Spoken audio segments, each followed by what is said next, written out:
रस्त्यावरून धावत होती आणि पूल कोसळला। मागील काही दिवसात पाण्याने देशात हाहाकार माजविला आहे। हिमाचल, उत्तराखंड नंतर राजस्थान आणि आता जम्मू काश्मीर मध्ये पावसामुळे बिकट परिस्थिती उद्भवली आहे। जम्मू काश्मीर मध्ये तर मनाचा थरकाप उडवणारी घटना घडली आहे। जम्मू मध्ये गेल्या 4 दिवसांपासून सतत पाऊस पडत आहे। या पावसाने प्रचंड विध्वंस केला आहे। डोडा, किश्तवार, रियासी, राजौरी, रामबन, पुंछ यासह अनेक जिल्ह्यांमध्ये मोठ्या प्रमाणात नुकसान झाले आहे। वैष्णोदेवी यात्रेसाठी जाणाऱ्या 30 यात्रेकरूंचा मृत्यू झाला आहे आणि अनेक गावे पुराच्या विळख्यात सापडली आहेत। लष्कर, SDRF, NDRF आणि स्थानिक पोलीस प्रशासन बचाव कार्यात गुंतले आहेत। अनेक भागात ढगफुटीमुळे मोठे नुकसान झाले आहे। सततच्या पावसामुळे अनेक नद्या वाहत आहेत। जम्मू मधील तावी नदी सर्वाधिक विनाश घडवत असल्याचे दिसून येत आहे।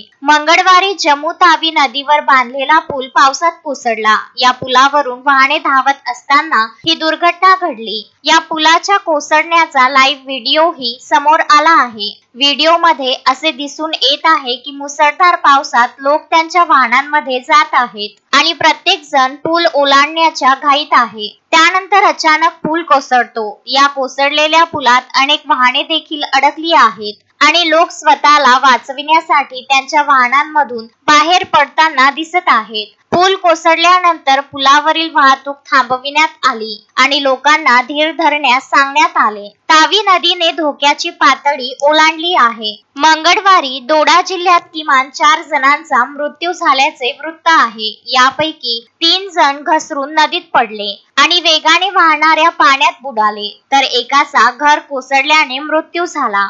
जम्मूच्या किश्तवाड़, रियासी, राजौरी, रामबन आणि पुंछ जिल्ह्यातील उच्च भागात बरेच नुकसान झाल्याची नोंद आहे। मुख्यमंत्री ओमर अब्दुल्ला यांनी परिस्थिती गंभीर असल्याचे वर्णन केले आहे आणि त्यांनी आपत्कालीन बैठकीचे अध्यक्षपद भूकंपग्रस्त भागात घेऊन जिल्हा प्रशासकांना हाय अलर्ट वर राहण्याचे आदेश दिले आहेत।